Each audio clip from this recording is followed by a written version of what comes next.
con, con gente de allá. Ahí está. Ahí Ahí está apareció el ya. reloj. Yo creo que ya. Hola, buenas tardes a todos. Me da mucho gusto saludarlos. Estoy muy contento de estar aquí con la licenciada Mónica Beatriz Peisajov, que es psicóloga, investigadora y docente.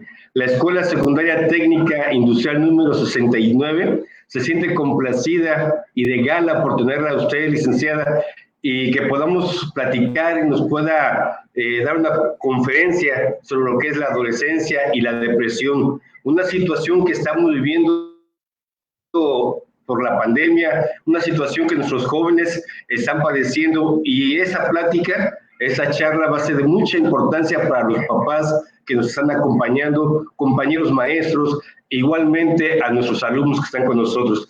Bienvenida sea licenciada Mónica Beatriz Peisajov, es un gusto tenerla con ustedes. Y bueno, me voy a permitir leerles lo que es toda su trayectoria de la licenciada. Ella es psicóloga egresada de la Universidad de Buenos Aires. Desde el año de 1989 trabaja en clínica con niños pequeños, adolescentes y adultos. Es docente de posgrado, investigadora en problemáticas del desarrollo de la primera infancia y la adolescencia. Su formación en problemas neurológicos graves le ha permitido continuar investigando la articulación con la problemática psíquica, cuyos resultados ha compartido en congresos, jornadas, etc. Y en los 3 libros que ha editado. Así los libros editados se llaman uno, que es Más acá o más allá de un padre, y algunos trabajos clínicos con niños.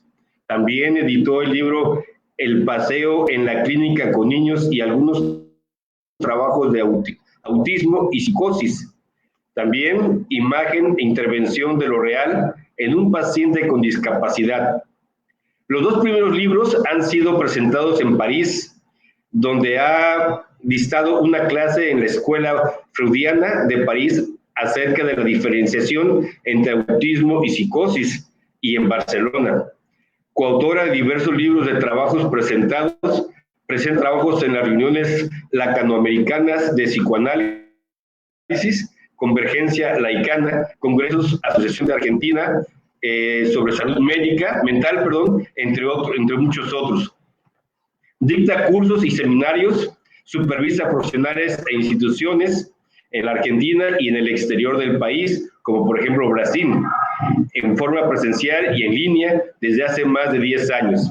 Acaba de dictar justamente un curso sobre discapacidad de niños y adolescentes, lo cual investiga hace mucho tiempo, de hace mucho tiempo ya. Pueden enviarle en su mail o WhatsApp al número que posteriormente le vamos a dar, o consultar en LACAM, es Big Dad, y también fue ponente en el Congreso de Infancias y Adolescencias de México, organizado por Encuentros Psicoanalíticos. Es miembro del grupo de investigación, así como de la Universidad de Barcelona, de Buenos Aires, Facultad de Psicología. Es miembro de la, bueno, aquí es asociación, licenciada, integrante del capítulo Autismo y Psicosis de Niños, docente de posgrado en algunas instituciones adherentes de APOLA, coordina grupos de estudios sobre problemáticas graves en la infancia, discurso articulado a la medicina neurológica, educación y familia, entre otros. Es directora fundadora de una institución donde se dedica a realizar asesoría y consultoría en psicología y educación, entre otras muchas tareas que tiene la licenciada. Licenciada, la verdad que con este currículum es un gusto tenerla con nosotros, y pues sin mayor preámbulo, vamos a iniciar, licenciada. Le dejamos los micrófonos para que nos platique sobre todo lo que tiene que decirnos. Adelante. Gracias.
Bueno, buenas tardes. ¿No se escuchó? Decía, no escuchamos nada. Bueno, espero que hayan podido escuchar. Yo voy a ir leyendo los comentarios de ustedes cuando pueda y también las preguntas. Me pareció sumamente ilustrativa y muy ejemplificadora la canción, justamente de Mercedes Sosa y Víctor Heredia. No sé si ustedes llegaron a escuchar en algún momento, que no solo dice razón de vivir mi vida, sino que dice en un momento el riesgo de perderlo todo. Bueno, algunos pudieron escuchar, otros no. En otro momento ponen razón de vivir mi vida, Mercedes Sosa y Víctor Heredia van a poder escucharlo. Eh, Hablar de adolescencia no es fácil. Hablar de depresión tampoco es fácil. ¿Por qué? Porque la adolescencia es un momento de la vida. Algunos consideran que la adolescencia es una etapa intermedia. Yo prefiero considerarla así, un momento de la vida. Un momento donde un momento donde hay lo que llamamos una segunda vuelta en la constitución del aparato psíquico. Decir adolescencia etimológicamente significa adolecer, significa doler. Ahora, todo no duele en la adolescencia. ¿Vieron cómo son los adolescentes? Hay una parte que uno podría decir son pura chispa, son pura alegría. Pero hay una parte que sí duele. Cuando el adolescente empieza a crecer, cuando las partes del cuerpo empiezan a crecer de manera desproporcionada, esto duele en el cuerpo. Y duele en el psiquismo también tener que hacer un duelo, flor de duelo, ¿no? Por lo que fue la infancia, por lo que fue ese lugar que Freud llamaba His Majesty the Baby, ¿no? Ese lugar donde, a pesar de no seguir siendo un bebé, para los padres o para las madres en particular, suele ocupar ese lugar de el hijo, un lugar tan importante en la vida. Duelo entonces del lado de los padres y de la madre en particular, y duelo también del lado del adolescente, duelo por el propio cuerpo, duelo por los padres de la infancia, duelo por lo que fue todo ese mundo que, bueno, antes era de juguetes, ahora de juguetes y de ciertos juegos, ¿por qué no? ¿Por qué no también? Hay momentos donde encontramos en la adolescencia ciertas características que podríamos llamar, entre comillas, muy entre comillas, porque no me gusta mucho la palabra, normal. Hasta cierto punto es normal o digamos común, me gusta más, encontrar que el adolescente busca refugio en su mundo, su habitación, su mundo, su celular, su mundo, su música, su mundo, sus aplicaciones, ¿no? Su Facebook o ahora su Instagram o su TikTok, entre otras. ¿Se escucha bien ahora? No puedo subir más el volumen. Ahora, esto, digamos, tiene un límite. Como todo en la vida, siempre nos encontramos con un límite. ¿Qué quiero decir? Con algo que cuando se sale de cierto parámetro, cuando se sale del parámetro de el adolescente no quiere salir de su habitación, o no tiene ganas de hacer la tarea, o no tiene ganas de ayudar en ciertas tareas de la casa, o ya no tiene ganas de salir con los padres, o con la madre que le dice acompáñame a comprar algo, acompáñame a hacer algo, cuando ya pasan tantas horas y horas y horas dentro de la habitación, únicamente refugiados en el celular y los videojuegos, esto ya entra en lo que llamamos una zona de riesgo. Vieron que en China justamente se ha creado lo que se llama el Ministerio de la Soledad. Hace muchos años que está preocupando la vida de los adolescentes, porque se la pasan encerrados en habitaciones muy, muy pequeñas, donde no solo están frente a su computadora o su Play, sino que se llevan la comida allí y no salen absolutamente para nada. Inclusive hay que llevársela. Algunos ni siquiera van al baño. Algunos pasan semanas y semanas sin higienizarse. Bueno, justamente en la adolescencia y lo que pasa con ella, ¿qué quiero decir?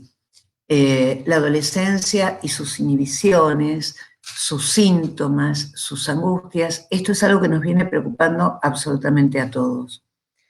Claro, es común que llame la atención cuando un adolescente hace lío, cuando un adolescente tiene problemas de conducta, cuando hace ruido, cuando grita, cuando rompe cosas, cuando tiene justamente lo que llamamos problemas de conducta. Pero hay adolescentes, como niños también, que no suelen llamar la atención, que son chicos que suelen estar callados, que tantas veces están mirando para abajo cuando están sentados en un banco en la escuela, que no participan, que no se reúnen con otros, que hasta evitan la mirada y el saludo. Bueno, por estos chicos justamente nos empezamos a preguntar. La depresión también se está convirtiendo en una pandemia. La pandemia hizo lo suyo, porque digamos, que hubiera que llamar en cierto momento y que se siga llamando aislamiento social no es sin consecuencias. Y esta consecuencia es muy importante. ¿Por qué? Porque si bien los niños y los adolescentes buscan comunicarse con sus amigos a través de las redes sociales o de algunos juegos, el contacto cuerpo a cuerpo todavía para ellos, para el ser humano, sigue siendo fundamental.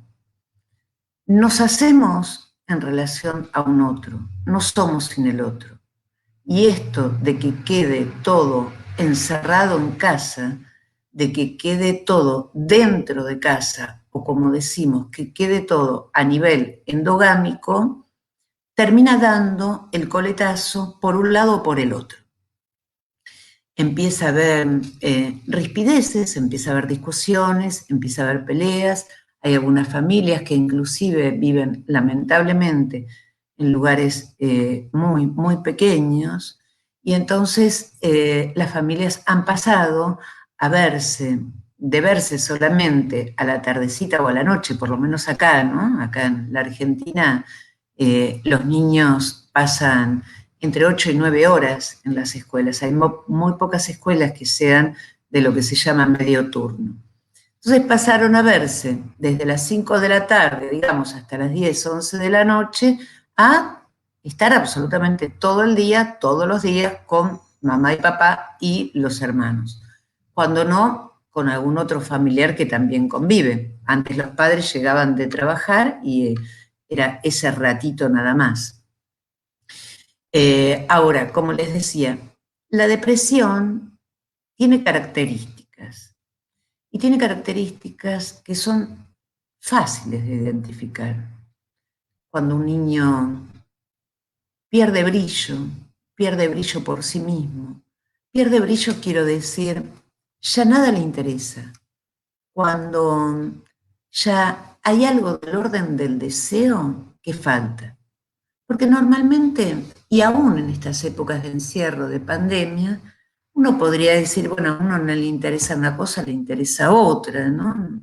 Digamos, hay tantas cosas para hacer y hay tantas actividades, tanto en casa como afortunadamente en Internet, Pero hay chicos a los cuales nada, absolutamente nada les interesa.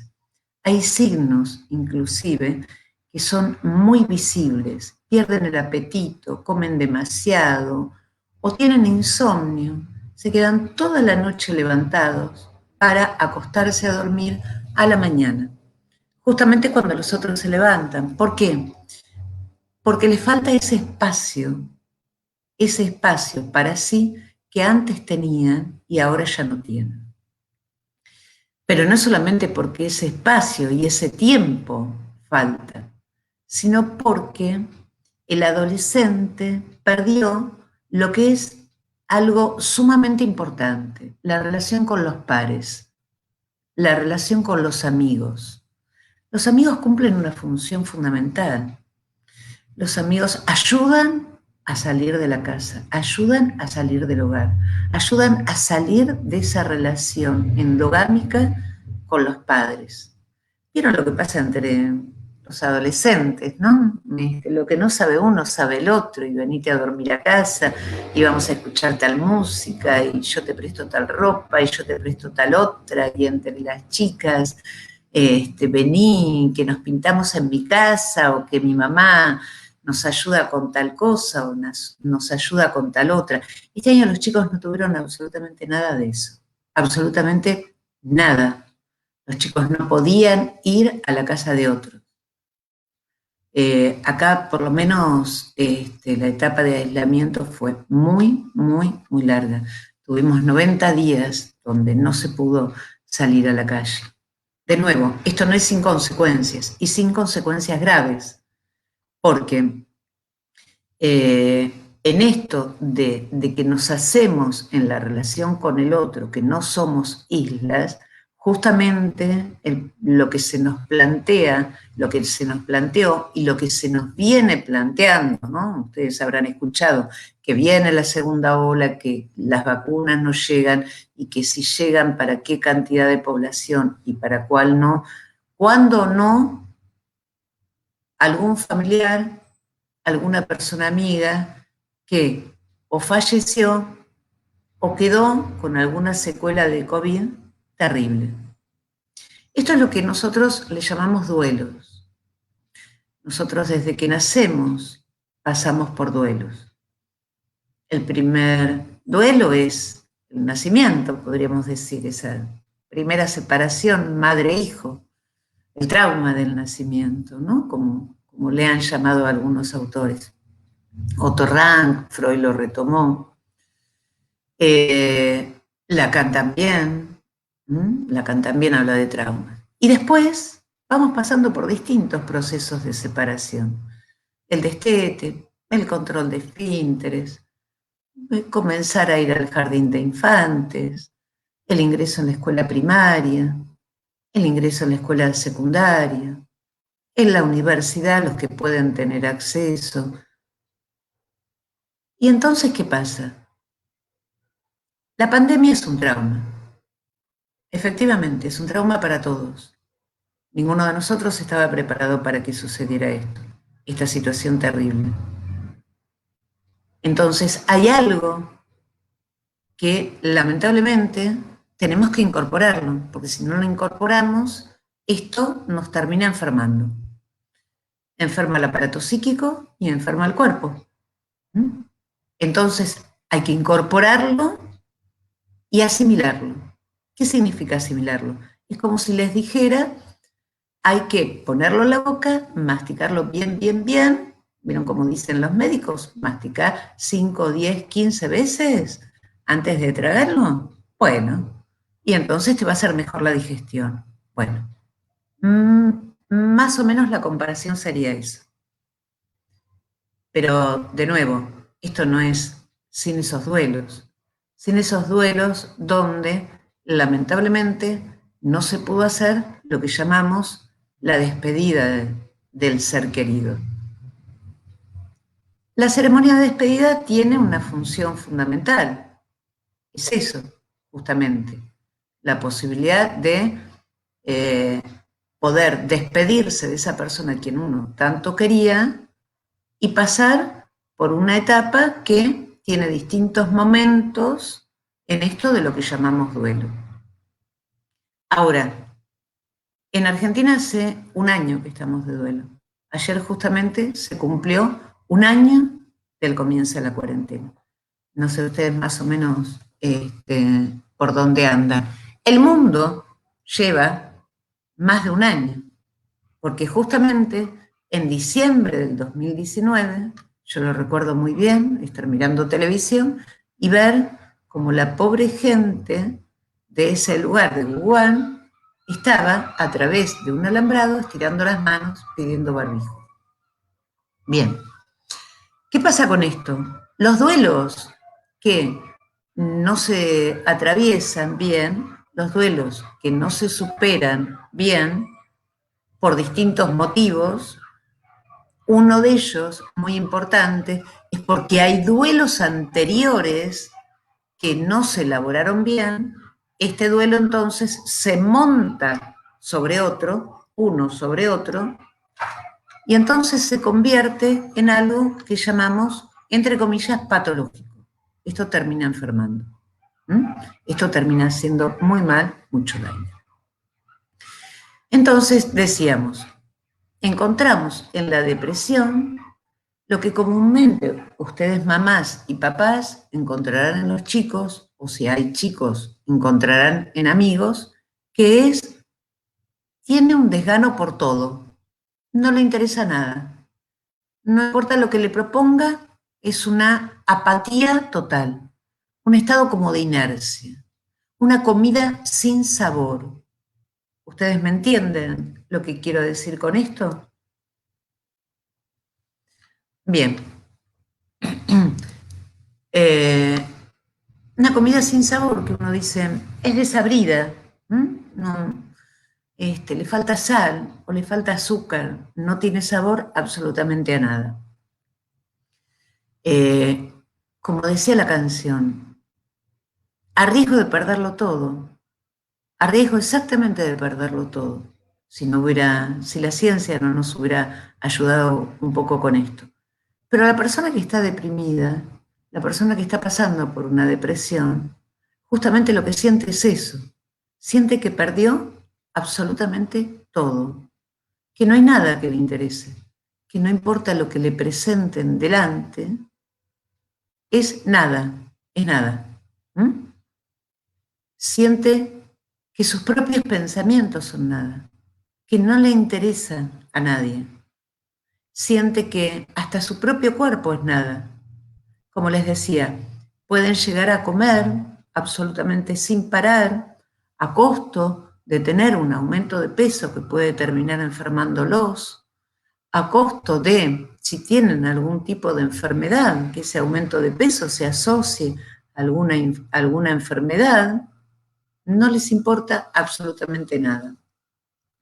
Ahí recorté un pequeño texto de Lacan. Ustedes saben que Lacan fue un psicoanalista francés que le dio mucha importancia al descubrimiento de Freud, del inconsciente, y le dio mucha importancia a la palabra, al lenguaje. Y él dice en un texto muy lindo que se llama Radiofonía y Televisión, dice, leo textual, se califica, por ejemplo, a la tristeza de depresión. Tristeza dijimos que no es lo mismo que depresión. Cuando se le da el alma por soporte.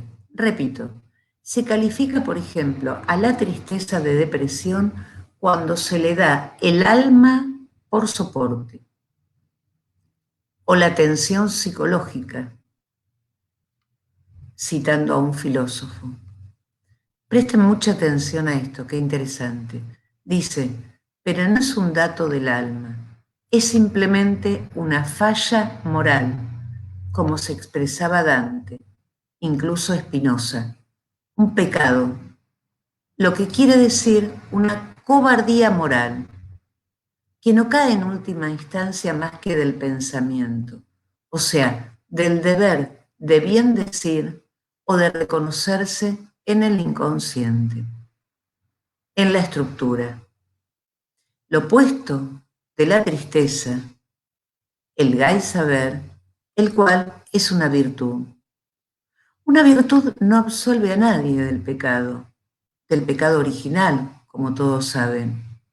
La virtud de manifestar en qué consiste, qué designo como Gai Saber. Es su ejemplo. No se trata de comprender, de mordisquear en el sentido, sino de rasurarlo lo más que se pueda sin que haga liga para esta virtud, gozando del descifraje, lo que implica que el Gai Saber no produzca al final más que la caída del retorno al pecado. Digo, me pareció muy interesante, entre muchas otras cosas, esta cuestión de la cobardía moral. ¿Vieron cómo es? Cuando se habla de depresión, bueno, de depresión en adolescentes, en muchos casos aparecen ligados los cortes. Los cortes en muchos casos están ligados a la depresión, en otros no. En otros justamente es un intento de separarse de algunas personas y de algunos sentimientos que no pueden hacerlo vía palabra. Entonces, el dolor psíquico es tan fuerte, pero tan fuerte, que tienen que producir ese dolor físico. Pero hay algunos que no pueden conformarse con eso. Entonces, lo que buscan es el suicidio como salida. Y me pareció muy interesante esto que plantea Lacan, porque ¿vieron cómo es la cuestión en torno al suicidio? Cuando hay un suicidio, por supuesto, hay una escena montada, hay una escena que se despliega, ¿no? Una escena muy, muy terrible, ¿no? Siempre muy grande, muy importante. Y justamente se empiezan a jugar cuestiones como que, uy, qué cobarde que fue, se quitó la vida, cobarde de acá, cobarde de allá. Y algunos dicen, qué valiente que fue para hacer eso, ¿no? Justamente, se trata de una cobardía moral, porque si existiese otra cosa, si existiese, digamos, otra posición en la cual pudiera ubicarse el sujeto, no buscaría eso, no como salida, sino como el final. Una salida es otra cosa.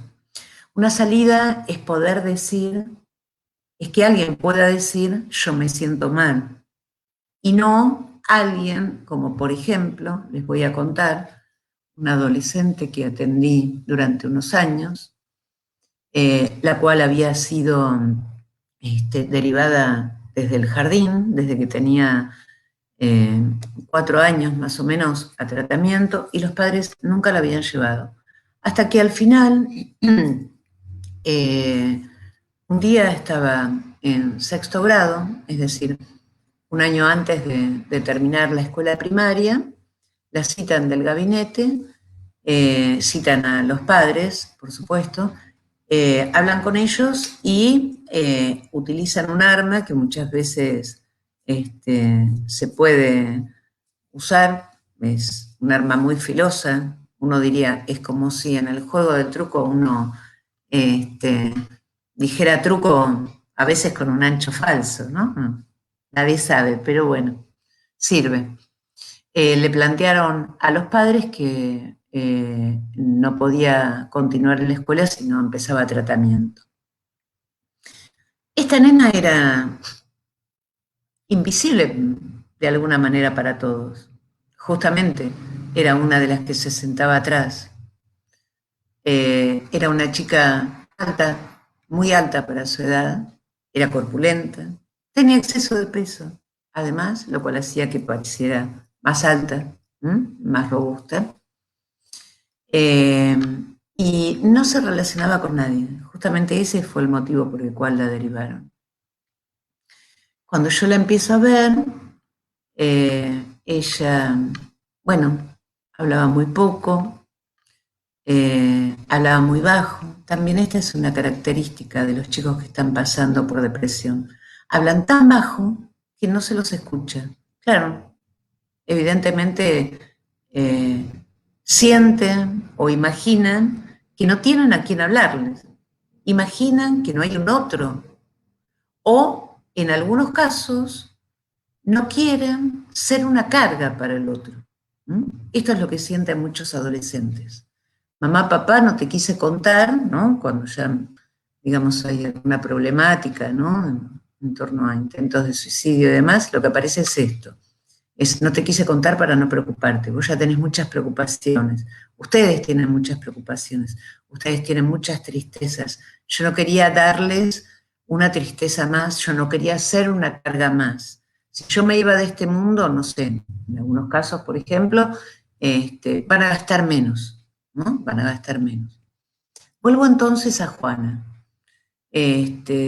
Juana fue una paciente inolvidable, inolvidable, porque ella tenía que levantarse muy, muy temprano para ir a la escuela quedaba cerca del trabajo de los padres trabajaban ambos en un hospital, la mamá como secretaria del director de un sector del hospital y el papá trabajaba en la parte de lavandería, lejos de ser médico, en la lavandería. Y entonces entraban cerca de las 6 de la mañana, creo, al trabajo. Con lo cual tenían que levantarse más o menos a las 5 de la mañana y entonces iban los tres al hospital. Ella se acostaba a dormir en una camilla y después, cuando era más cerca del horario de la escuela, de las 7:30 o las 8, la despertaban y la llevaban a la escuela. Esta chica estaba muy, muy cansada. Salía de la escuela al mediodía. Esa escuela, afortunadamente para ella, era de jornada simple. Y entonces, un día, ya cerca de fin de año, las clases acá terminan en diciembre, bueno, noviembre, más o menos, ya empieza a decir, octubre, empieza a decir, Mónica, me aburro. Yo pregunto, ¿dónde te aburrís? Yo la atendía a la salida de la escuela porque mi consultorio está a unas cuadras, entonces ella salía de la escuela, comía algo con la mamá o con el papá que la acompañaban y después venía directamente acá, 14 y 30 horas, 15 horas por ahí, justito. Y entonces decía, la escuela me aburre, la escuela me aburre, la escuela me aburre. Claro, como no le iba a aburrir. Con los chicos no se podía relacionar, ella tenía que pasar desapercibido, porque si no la cargaban, gorda, esto, aquello. Porque claro, también está esta cuestión, ¿no? También está la cuestión del bullying. También está la cuestión de cuánto los chicos entran en Internet, cuánto tiempo los dejamos entrar en Internet, cuánto... La palabra límite me cuesta un poco. Vieron que es algo que, que ustedes y nosotros también, yo soy mamá, utilizamos mucho, ¿no? Poner límites, decirle no tiene límites, siempre aparece esto, ¿no? El límite, ¿qué es el límite? Bueno, el límite yo lo pienso justamente como lo que ustedes están mirando en este momento, ¿no? Ustedes me están mirando por Facebook y ustedes me están mirando a través de una cámara y ustedes ven que hay un recuadro. Ese recuadro es el límite, o como el cuadro que está acá atrás. ¿Ven? El marco hacia el cuadro. Ustedes saben que los pintores, la gente que pinta cuadros, ¿no? Los artistas, les lleva más tiempo, muchas veces, encontrar el marco del cuadro que pintar el cuadro mismo. Es increíble, ¿no? Pero si alguna vez pueden conversar o tener contacto con algún artista, con algún pintor, traten de conversar esto y pregúntenle, les van a dar unas experiencias y unas explicaciones increíbles y cada uno tiene la suya. Hasta hay inclusive una corriente artística, ¿no?, que está muy del lado del realismo y que si ustedes después, cuando terminen de compartir este momento tan grato aquí en esta reunión, ustedes pueden entrar a mirar justamente lo que es el realismo pictórico y van a poder apreciar esto. Entonces, vuelvo. Internet es una maravilla. Yo doy gracias por haber nacido al año siguiente de la creación de la televisión acá en el país, y doy gracias por estar en este momento conversando con ustedes a través de Internet, de esta plataforma que recién conozco gracias a estos amigos con los que pude conversar y me están enseñando sobre esto, y estoy pudiendo tener contacto con ustedes. Esto es maravilloso para mí, es maravilloso. Pero ustedes también saben que hay peligros, ¿eh? Ustedes saben que hay peligros y que hay un peligro muy grande. Ahora voy a volver a Juana, no me olviden, pero hay un peligro que se llama el ciberbullying, ¿eh? Y además del ciberbullying, nosotros tenemos lo que es acoso, ¿eh? Acoso. Nosotros tenemos, lamentablemente, gente que no respeta a los otros, ¿eh?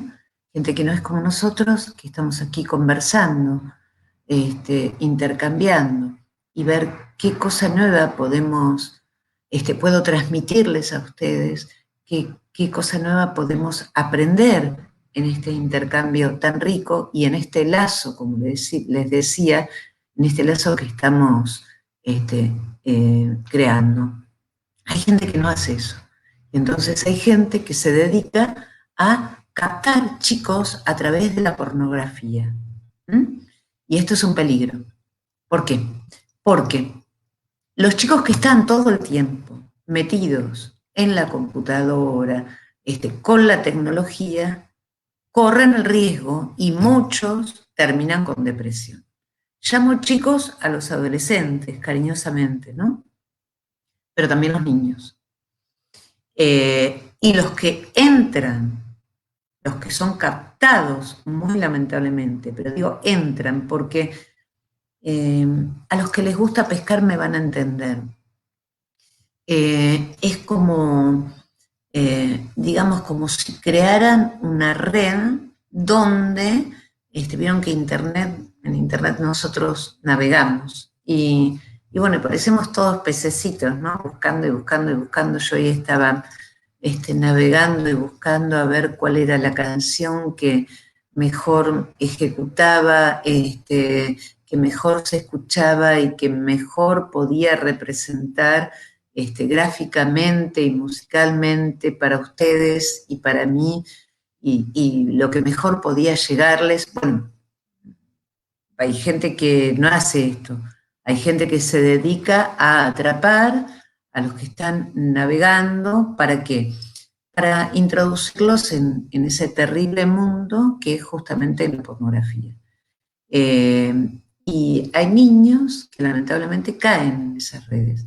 Hay algunos que inclusive son tomados por lo que bien se conoce, por lo que bien mal se conoce, lamentablemente, que es la red de trata de personas. Para lo cual, bueno, ustedes ya saben, hay filtros, hay formas de que los chicos no puedan acceder. Esto les encargo, pero también les encargo el tiempo. El tiempo que un niño está frente a las pantallas. Pasar, como quien no quiere la cosa, medio distraídos, a ver, un abrazo, una palmada en la espalda, un beso en la cabeza, de reojo, tratar de ver. Esto es muy, muy importante, que los adolescentes se sientan acompañados, no avasallados, no perseguidos, no solos tampoco. Vuelvo a Juana entonces. Bueno, Juana me decía que estaba aburrida y le aburría la escuela, no se podía relacionar con sus compañeros porque la cargaban, porque ella había momentos donde tenía sueño, porque no podía jugar con las chicas a cierto juego, porque el exceso de peso no se lo permitía tampoco. Hasta que un día empezamos a trabajar esto en sesión, ¿no? Empezamos a trabajar qué era lo que ella le impedía relacionarse con los otros y qué significaba el aburrimiento. Entonces pasó algo muy cómico y que muchas veces pasa en un tratamiento, tantas veces, lo que llamamos un malentendido. Y yo le digo, bien, ¿te gustaría que escribamos un cuento sobre el aburrimiento? Y ella me dice, escribir un libro sobre el aburrimiento. Y bueno, yo no les puedo. Me agarré la cabeza, porque esto iba en serio. Iba a un trabajo que pudiéramos hacer las dos, en sesión. Que en cada sesión, como a ella no le gustaba escribir, escribía yo, ella me dictaba, y que me pudiera decir, que yo le pudiera ayudar a hablar, a significar y a representar y a extraer eso que era para ella el aburrimiento. Pero claro, un cuento era diferente de un libro. Terminó siendo un libro. Juana está en el primer libro que edité. Y entonces, juntas escribimos ese cuento. Juntas porque yo en realidad escribía nada más. Pero fíjense lo que es el aburrimiento para ella. Un día llega uno de los tantos días en que se tiraba, porque verdaderamente es esa la palabra, se tiraba, se arrojaba con todo su cuerpo en el sillón y me decía, Mónica, tengo sueño, tengo sueño. Entonces se tapaba los ojos, ¿no? Me decía, tengo sueño. Yo acá tengo una ventana que entra el sol, y particularmente entra mucho el sol en el horario en que ella venía. Entonces, ella verdaderamente tenía sueño. Pero el sueño que tenía era el abatimiento, principalmente. No era solamente el sueño de levantarse a las 5 de la mañana, lo cual yo respetaba mucho, respeto mucho, y le creía, porque lo que dicen los niños, lo que dicen los adolescentes, hay que creerles, hay que confiar en los hijos. Y entonces un día le dije, bueno, ¿tenés tanto sueño? Dormí. Cerré la persiana, cerré la ventana, me dije voy a apagar la luz, yo me voy a quedar sentada en mi sillón, vos ya sabés, voy a tomar, me levanté en un momento para tomar lápiz y papel, abrí los ojos, le dije, quédate tranquila, yo no te voy a hacer nada. Yo ya hacía tiempo que venía de todas maneras, pero claro, era muy raro esto. Era muy raro que una psicóloga le diga a un paciente, bueno, dormí, no hay problema. Lo único que te pido, te voy a poner una condición, que cuando yo te despierte, me cuentes el sueño que tuviste. ¿Puede ser? Me dijo sí. Y se durmió, ¿eh? Así como les cuento, que parece algo increíble, se durmió. Se despertó antes de la hora que yo tuviera que despertarla. Y entonces contó un sueño. Bueno, el sueño efectivamente tenía que ver con un duelo. El sueño tenía que ver con el fallecimiento de un abuelo y con una abuela que no estaba bien. Pero ella no podía hablar de esto. Y ella no tenía idea que esto le pasaba. Porque no es tan fácil llegar a los adolescentes. Tampoco a los niños. Pero con los adolescentes cuesta un poco más. Entonces, uno tiene que ser muy creativo. Y no es que yo solamente tengo que ser muy creativa para llegar a un adolescente. Ustedes también como papás. O si hay adolescentes, ustedes también para llegar a un adolescente amigo que está con algún problema. Tantas veces atiendo adolescentes y vienen, y en vez de hablar de sí, que están hablando, por supuesto, de sí mismos, plantean, Moni, tengo un problema. ¿Qué problema? Tengo una amiga que está mal. ¿Qué le pasa? ¿Qué te pasa? No, no, no es a mí, es a mi amiga. Bueno, siempre hay algo, ellos implicados, pero también hay algo que tiene que ver con ese amigo por el cual piden ayuda. ¿Mm? Porque los adolescentes todo el tiempo piden acogimiento y todo el tiempo piden refugio. El punto es, ¿qué tanto estamos con los ojitos abiertos para verlos? ¿Y qué tanto estamos? Y se llama oxímoron lo que voy a decir. ¿Qué tanto estamos con las orejitas abiertas para escucharlos? Porque la oreja no se cierra. Vieron que los ojos, ustedes en este momento los tienen abiertos y están mirando, pero los ojos podemos abrir y cerrar, abrir y cerrar.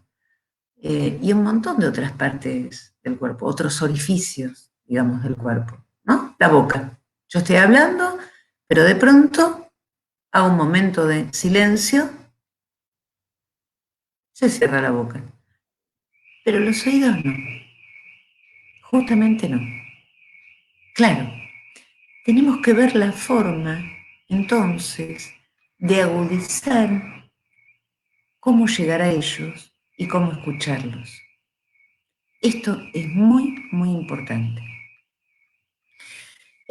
Bueno, ¿cómo siguió entonces la historia de Juana?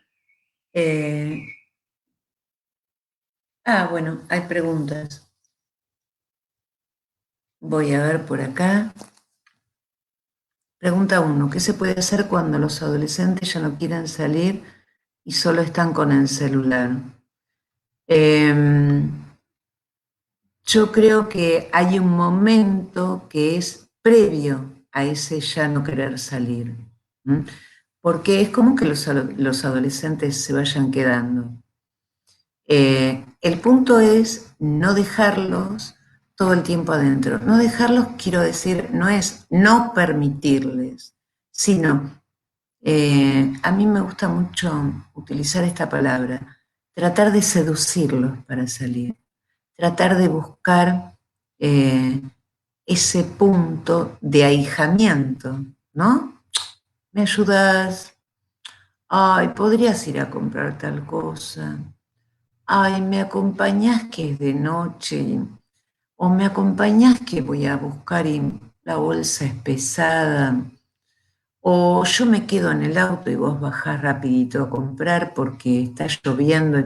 No sé, siempre hay alguna forma de llegar. El celular yo creo que es conveniente que esté acotado de entrada. En general ahora, más o menos a los 10, 11 años, se está dando el celular, ¿no? En algunos casos antes. El problema es que los chicos están teniendo contacto con los celulares desde bebés, desde bebés. A mí no deja de llamarme la atención viajar en un colectivo y ver que una madre o un padre sostiene con una mano su bebé y con la otra está con el celular. Hace poco me pasó algo que no pude no caminar mirando hacia atrás, a riesgo de caerme, por supuesto, donde un papá, imagino que era un papá con un bebé, estaban sentados en un cantero y entonces tenía a su bebé acostado sobre un brazo. Y con la otra mano estaba enviando mensajes de voz y escuchando mensajes de voz a través de WhatsApp. Y el bebé empezó a llorar y empezó a llorar y empezó a llorar. eh, hasta que, pero esto fue mágico. La verdad que lo tendría que haber filmado. Hasta que el papá apoyó el celular sobre la mochila que tenía al lado de él, levantó al bebé, lo puso contra su pecho, nada más que eso. No hizo absolutamente nada más. Y el bebé dejó de llorar. Entonces, todos venimos al mundo a medio hacer, digamos, ¿sí? Y todos venimos inmaduros al mundo y todos venimos en un absoluto desamparo, esperando que el otro nos aloje. Yo creo que cuando un adolescente ya no quiere salir y está solo con el celular, es porque ahí hay alguien que lamentablemente no se dio cuenta que tendría que haberlo alojado un poco más. Pedir ayuda siempre es lo mejor, porque eh, hablamos de los cortes, del ciberbullying, de la pornografía y de la droga, ¿no? También un flagelo mundial. Pregunta 2. Esta pandemia ha ocasionado que muchos jóvenes se queden solos en su casa con sus conflictos de adolescentes, mientras papá y mamá salen a trabajar. Sí, en algunos casos trabajando en casa, cierto. ¿Cómo apoyarlos para que no entren en depresión? A mí me parece que la mejor manera de apoyarlos es ir comunicándonos con ellos, ir hablando con ellos durante el día, casi como distraídamente, porque al adolescente uno no puede entrar directo, uno tiene que buscar algún desvío para llegar. Con los niños sí, uno va directo, pero con el adolescente, bueno, acá hay una ruta que se llama Panamericana, ¿no? Y entonces los autos pueden ir por Panamericana o pueden ir, el costadito se llama Colectora, ¿no? Es un camino del otro lado de lo que se llama esa avenida principal. Entonces uno puede ir también por la Colectora para después volver a subir y entrar en lo que llamamos la carretera principal, porque también esta es una cuestión. Eh, digamos, hay algo de lo que funciona en torno a lo que llamamos la ley y el deseo, y que esta cuestión está muy relacionada con lo que llamamos la función paterna, que se le cae al adolescente. Si no, el adolescente no dejaría de comer o comería a morir, no estaría todo el día en la cama, todo el día con el celular, no estaría todo el tiempo en su casa o en su habitación, no consumiría droga al punto de correr el riesgo de su vida, o no se alcoholizaría al punto, como decía una vez una paciente, Moni, si no me agarraban de un brazo, me atropellaba un auto. Me atropellaba un auto. Cuando lo dijo yo temblaba, no podía creer lo que me estaba diciendo. ¿Cómo apoyarlos para que no entren en depresión? A mí me parece que sería bueno llamarlos durante el día, llamarlos, ir hablando, pedirle a la familia también que se comunique, a los tíos, a los primos más grandes, dejarles tareas, a ver si pueden hacer algunas pequeñas tareas, ¿no? Como decimos, ir a hacer un mandadito, comprar algo, preparar algo. Y por sobre todas las cosas, a mí hay algo que me parece muy, muy importante, porque cuando los hijos son chicos, no hace falta decirles, mirá, escúchame, yo soy más grande, tengo cierta edad, algo entiendo de esto, porque los hijos cuando son chicos no se admiran, ven cómo es, los padres son todos, son Dios.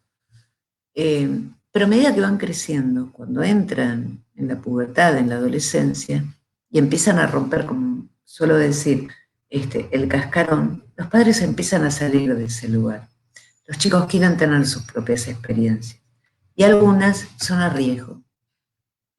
Y entonces suele escucharse, lamentablemente, en muchos padres, pero no puede ser, yo le digo, y entonces le digo 1 y 100 veces. Y yo digo, no le digas 1 y 100 veces, porque si no lo está haciendo en la primera, en la segunda vez que se lo decís, pues no puede hacerlo, no te puede escuchar, las 100 veces ya termina aturdiéndolo, no, dejá. Y entonces si no hace la tarea, ¿qué hago? Déjalo que vaya con la tarea sin hacer. Saca una mala nota, va a tener un problema. va a tener un problema en la escuela. Claro, hay que ver cuándo, sí, cuándo no, ¿no? Pero no se puede estar encima. Y entonces le dije 1, 2, 3, 4, 10, 15, 20 veces, anda a bañarte, y al final entré al baño. No, no se puede entrar al baño cuando un adolescente se está bañando. Hay algo que tiene que ver con el respeto de la intimidad. No podemos pasar por encima de un adolescente. Los chicos, niños, a partir de cierta edad, tenemos que golpear la puerta de la habitación para entrar, porque si la puerta está cerrada, es la habitación de ellos. Recuerdo la mamá de un niñito que traté, que, bueno, venía y hablaba de su hija más grande. Entonces un día estaba tan harta de que su hija se encerraba en la habitación, adolescente. ¿Qué hizo? Sacó la puerta de la habitación. Yo me agarraba la cabeza. Yo cuando me lo dijo, digo, ¿me estás haciendo un chiste? Digo, ¿me estás haciendo un chiste? Vos, además, porque claro, yo soy alta, pero ella es bajita. Entonces digo, vos, con tu cuerpito así bajita, la sacaste. O sea, evidentemente enloqueció, ¿no? Para tener ese nivel de fuerza. Pero más allá de eso, porque hay padres que sí terminan golpeando la puerta, dando un puñetazo contra la puerta, terminan poniéndose violentos. Entonces, la primera cuestión es decir, recordemos que nosotros fuimos adolescentes también. Recordemos que nosotros también nos llamaron para que nos fuéramos a bañar y ahora voy, ahora voy, ahora voy. Sí, más, sí, pa. ¿No? El famoso mami, papi. Y me río porque a mí también me toca. Yo también he sido adolescente. Cada uno criado a su manera, pero hemos dejado a los padres esperando para hacer algo. Pero de nuevo, tenemos que golpear la puerta de la habitación. Tenemos que preguntarle, ¿puedo entrar? Eh, no podemos entrar al baño y romper la intimidad. De ninguna manera podemos avasallar eso. El adolescente, digamos, traemos un hijo al mundo por amor. Y el amor también implica respeto. De ninguna manera, aunque esté deprimido, implica faltarles el respeto y avasallarlos. ¿Mm?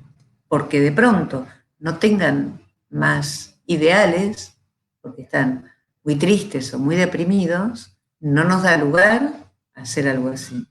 Y entonces, cuando no podemos más, pidamos ayuda. En México hay excelentes profesionales. Conozco profesionales de allí hace tiempo, hace unos cuantos años, y la verdad que trabajan muy bien, muy, muy bien, trabajan muy lindo, se esmeran mucho por seguir estudiando y por seguir formándose para ser cada día mejor y mejores profesionales. Entonces pidan ayuda, no es una vergüenza decir, soy mamá, soy papá y tengo que pedir ayuda a un profesional. No los hace menos padres, los hace más padres y menos, se quedan menos con la idea de que porque somos madres o padres, todo lo podemos. Porque no podemos, no podemos. Si yo, digamos, mi hija es grande, mi hija tiene 27 años y aún hoy, a lo largo de todos estos años, cuando tuvo algún problema, le pasó algo, absolutamente siempre pedí ayuda y siempre pregunté cómo se hace, cómo es, porque no hay escuela para padres. Sabemos lo que no queremos ser como padres, por lo que nuestros padres fueron como nosotros o con nosotros. Pero resulta que después, cuando no terminamos repitiendo, cuando no, somos diferentes en eso, pero hay que ver si eso, lo cual somos diferentes a ellos, les sirve a nuestro hijo, porque cada uno de los hijos que tenemos ocupa un lugar diferente en la estructura de uno. Y no es que querramos menos a un hijo que otro, ocupan distintos lugares, distintas posiciones. ¿Mm? Respondí la pregunta, me voy a fijar en el chat, en comentarios.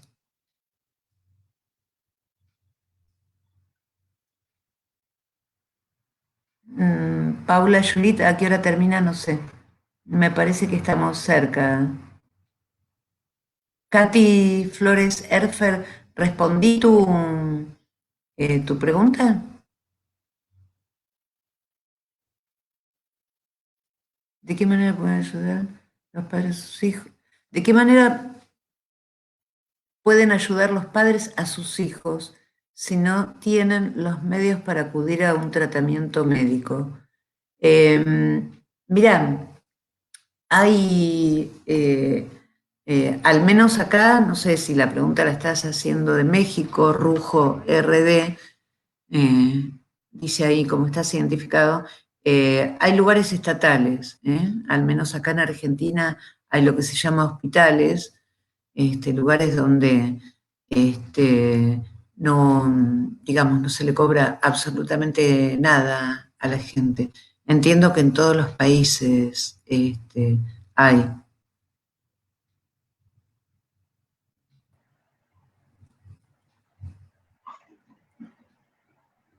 Estoy tratando de leer las preguntas. Bueno, hay una pregunta. Es una etapa de la adolescencia en donde se están encontrando ellos mismos. Dicen en torno a la bisexualidad. Sí, la sexualidad es un momento muy importante de la adolescencia, porque además es un momento donde justamente empiezan a tener los primeros acercamientos, ¿no? Con alguien del otro sexo, con alguien del mismo sexo, cuando no, ambos a la vez. Y es un momento también donde empiezan a tener relaciones sexuales. Por eso es importante que estemos muy cerca, por eso es fundamental que estemos cerca para que sientan que los acompañamos, que no dejamos de acompañarlos por ningún motivo, que hayamos podido contarles, informarles o llevarlos, acompañarlos a un médico que les diera cierta información sobre estas cosas, que también hayan podido tener contacto con sus amigos, con sus compañeros, donde también intercambian información. Muchas veces los docentes también hablan, bueno, acá se llama ESI, Educación Sexual Integral. Hay muchos chicos que no quieren conversar esto con los padres, que es parte de su intimidad y hay que respetarlo absolutamente, pero aunque sea llevarlos a un profesional para que puedan preguntar. Doctora, licenciada, Sí. yo tendría dos preguntas que me gustaría que se le pueda contestar. Una de ellas es, ¿qué no hacer como padres cuando un hijo está en depresión? Y una segunda que va también relacionada, ¿cómo identificar a una persona con depresión y no confundirla con alguien que quiere más atención? Bueno, empiezo por el final, ¿sí? Claro. En primer lugar, como dice la canción, no hay que confundir valor y precio, ¿sí? Y no hay que confundir gordura con hinchazón. Si alguien no sabe si su hijo quiere más atención o depresión, yo diría que busquen un colega, busquen un profesional, busquen un psicólogo, un psicoanalista mejor, me gusta más. ¿Por qué? Porque los psicoanalistas, sin que se den cuenta, los pacientes estamos trabajando sobre lo más profundo del psiquismo. Aunque lo más profundo no sería lo más apropiado, vamos a cuestiones, a momentos que son el origen de la vida. Eso quiero decir con más profundo. ¿Qué no hacer como padres cuando un hijo está con depresión? Yo creo que lo que no tenemos que hacer es lo mismo que tendríamos que hacer en otros momentos de la vida de un hijo. Creer que lo podemos todo. ¿Mm? Eso es lo primero. Todo no lo podemos. Si a un hijo le duele la cabeza, a ver, mi hija usa anteojos, entonces yo lo primero que le digo es, ¿cuánto hace que no vas a la oftalmóloga? ¿No? Lo primero. Y a la par, comiste algo que te cayó mal, vamos al médico a ver si no sé, es algo del estómago, del intestino, del hígado, o es algo de la vista, porque usa anteojos. Entonces, consultar a ver de dónde puede ser. Yo no puedo darles, digo, me encanta que me hagan preguntas, sigan haciéndome preguntas, pero de ninguna manera les voy a poder dar una receta mágica porque no la hay, no la hay. Entonces, lo que no podemos hacer es, en primer lugar, de pensar que esto ya se le va a pasar, que es un momento, ¿no? Porque está bien, no sabemos si está llamando la atención o no. Y si está llamando la atención, está llamando justamente por algo determinado, porque no le estamos dando la atención que necesita, el lugar que requiere, ese tiempo, y ese tiempo en calidad, y a veces también en cantidad, a veces también, porque a veces necesitan un poco más de tiempo. Entonces consultamos con un profesional y que hable con un profesional y que el profesional, en función de eso que le está pasando, nos diga cómo operar ahí. Pero de ninguna manera podemos, si sospechamos que hay un llamado de atención o, no sé, depresión, es dormirnos. Es correr urgente a un profesional, a un psicólogo. A un psicólogo, no a un psiquiatra. ¿Por qué? Porque si no corremos el riesgo que algunos psiquiatras medican rápidamente. Y la medicación es un parche. La medicación es como decir, bueno, a ver, yo salí a andar en bicicleta y pinché una goma, bueno, la emparchan. Pero ya si se pincha una, dos, tres, cuatro, 10 veces y no voy a la bicicletería, en el taller me dicen, Mónica, tenés que cambiar la cámara. Bueno, no me gusta, pero dale, cambiala. ¿Eh?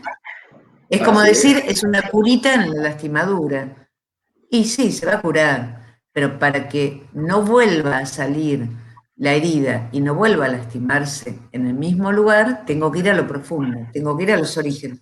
Entonces, por eso me gusta más el psicoanálisis, inclusive es más creativo y más divertido para los adolescentes.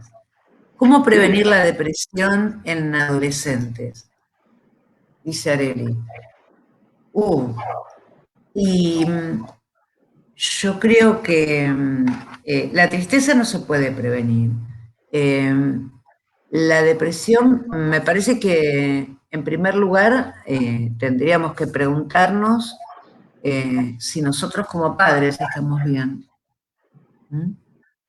Si nosotros no estamos tristes, si nosotros no estamos desganados, si nosotros les transmitimos ideales. ¿No? Ideales, ¿qué significa? Significa que desde hace unos cuantos días yo estuve con determinados textos, con determinados libros, leyendo para preparar la clase para ustedes. ¿Y qué significa? Que termina esta clase y ya está, no hay nada más que a mí me funcione como un objeto causa de deseo. No, el miércoles tengo que dar otra, entonces voy a terminar con ustedes, voy a quedar muy contenta por haber podido conversar con todos ustedes, pero voy a ir a preparar la otra. Y después, y bueno, y voy a ir a preparar cosas que tengo que hacer también para los pacientes que tengo que ver mañana sábado y el lunes y otras charlas y otras clases, porque bueno, a mí esto me encanta, me apasiona. Ahora, algo que también me parece fundamental en relación a la pregunta anterior y a esta que puso Areli, es que, digamos, ¿qué nos pasa a nosotros, a nosotras particularmente las mamás? Porque es cierto, hay casos donde trabajan la mamá y el papá, pero hay casos donde no, donde trabaja solamente el papá. O donde y la mamá está todo el día en casa, ¿no? Se dedica a los quehaceres domésticos. O hay casos donde la típica frase, mira todo lo que yo hago por vos, ¿no? Y los adolescentes dirían, yo no te pido nada. Yo no te pido nada y no hagas tanto por mí. Y digo, ¿qué adolescente no caería en una tristeza importante? Y cuando no en una depresión, ¿cuándo? Vos que sabés, yo sé más que vos, yo soy más grande, y se le empieza a sumar que hay materias y contenidos en la escuela que no le interesa, y no puede ver a sus compañeros, los ve en Zoom, otros ni siquiera, o en algunos casos, ¿no? Ni siquiera, bueno, acá hay escuelas, por ejemplo, las escuelas estatales no tienen clases por Zoom, las escuelas privadas sí. Entonces ni siquiera pueden verlos por ahí, no tienen una actividad recreativa, entonces yo vivo solamente para vos, no vivas para mí, ¿no? Bueno, los adolescentes cuando yo los trato, cuando vienen acá, lo que me dicen, mirá lo que me dijo mi mamá, yo que vivo para vos ¿y a vos qué te parece? Nada, yo le dije, por mí no viva. ¿Tú qué le estás diciendo? ¿Que se mate? No, ¿cómo le vas a decir eso? No, que no haga todo por mí, que me deje de embromar, que haga otra cosa. Es cierto, es cierto. Es fundamental que tanto la madre como el padre, pero la madre en particular, tenga algo que no sea solamente ese hijo, que no sea solamente las tareas de la casa, que no sea solamente trabajar las tareas y los hijos, porque si no, automáticamente, indefectiblemente, es una factura que se le pasa a los hijos.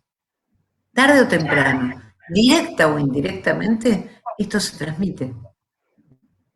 ¿Mm?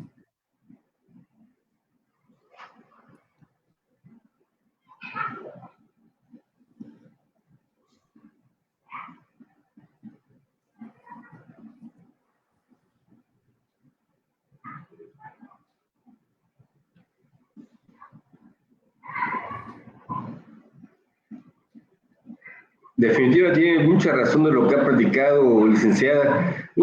A mí me gustaría en su momento, que aunque ya lo ha comentado en toda esta plática, en toda esta charla, algo muy importante, ¿qué decirle a los padres?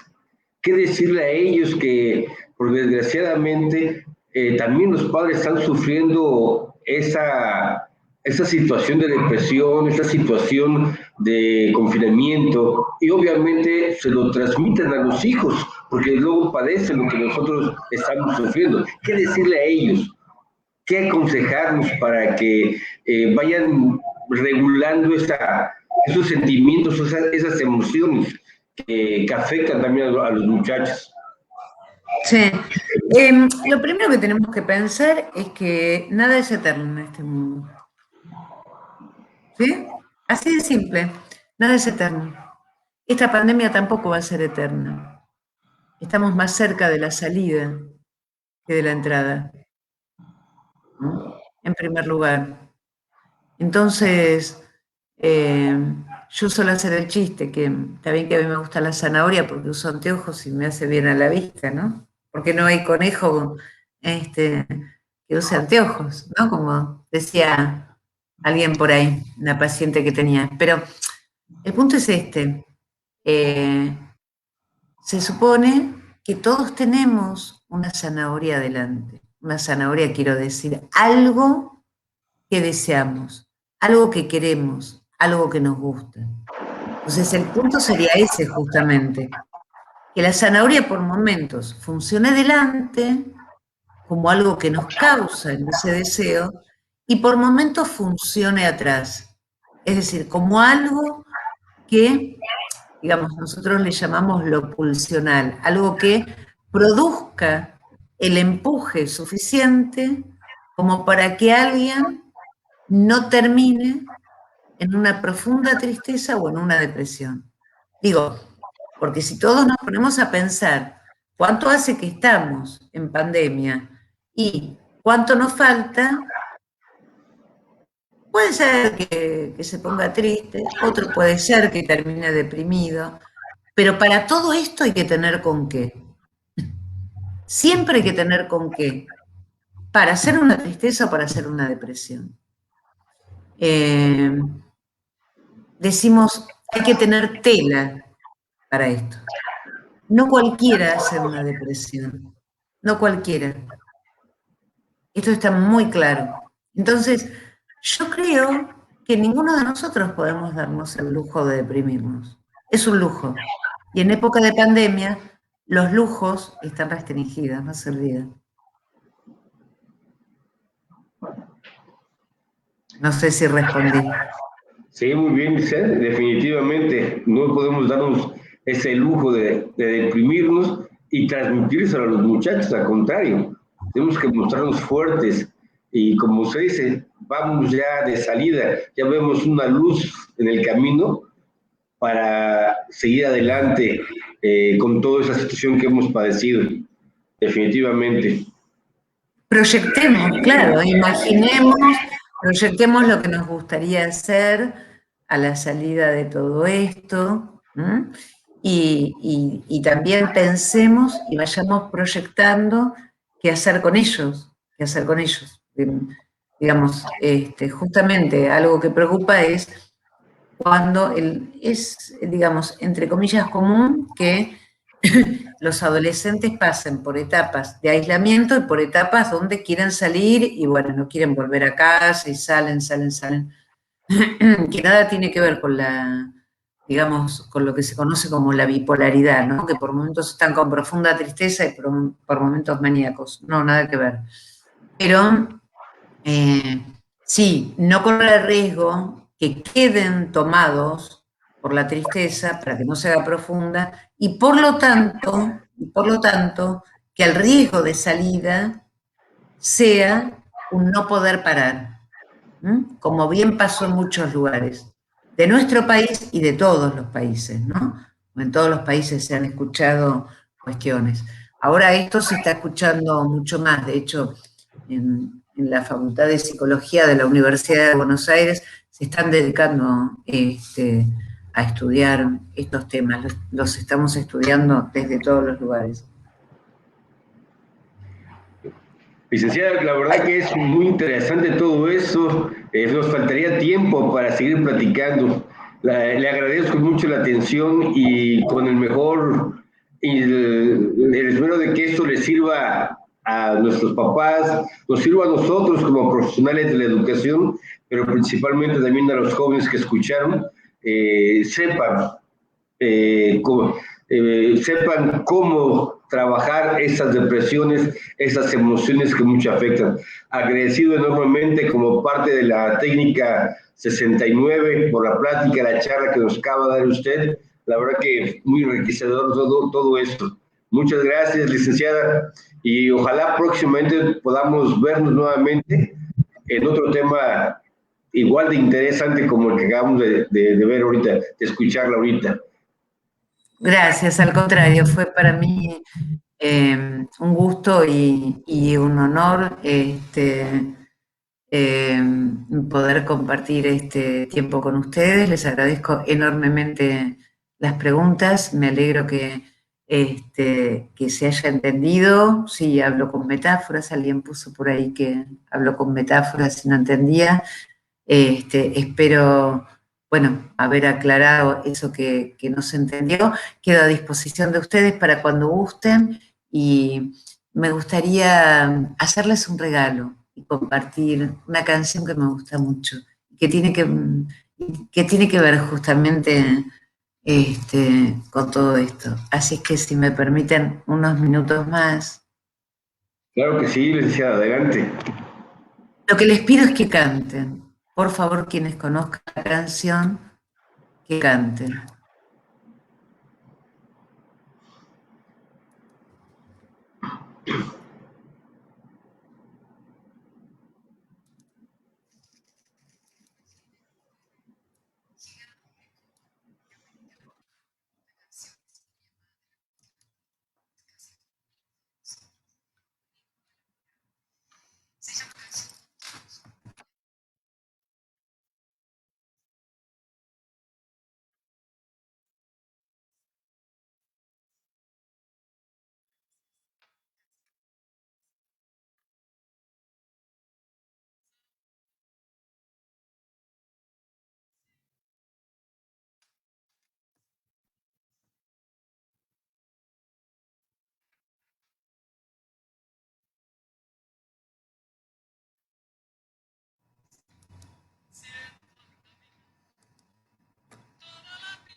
Por desgracia no la pude escuchar, pero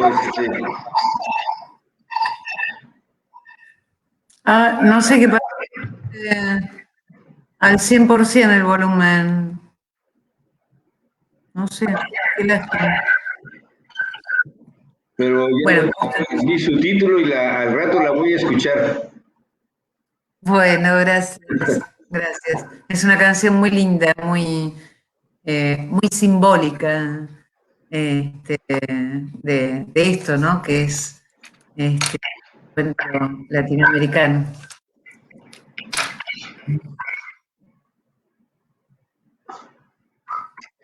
Sí, alguien la puso en el chat, comentarios. Sí.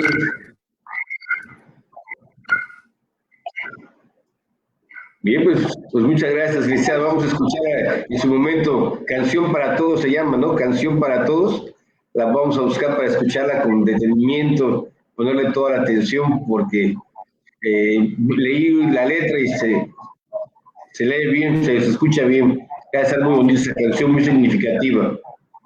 Gracias, licenciada Mónica. Gracias a ustedes. Fue un gusto y bueno, nos vemos pronto cuando quieran con algún otro tema. Muchas gracias, lo vamos a tomar en cuenta. Gracias. Bye, hasta luego.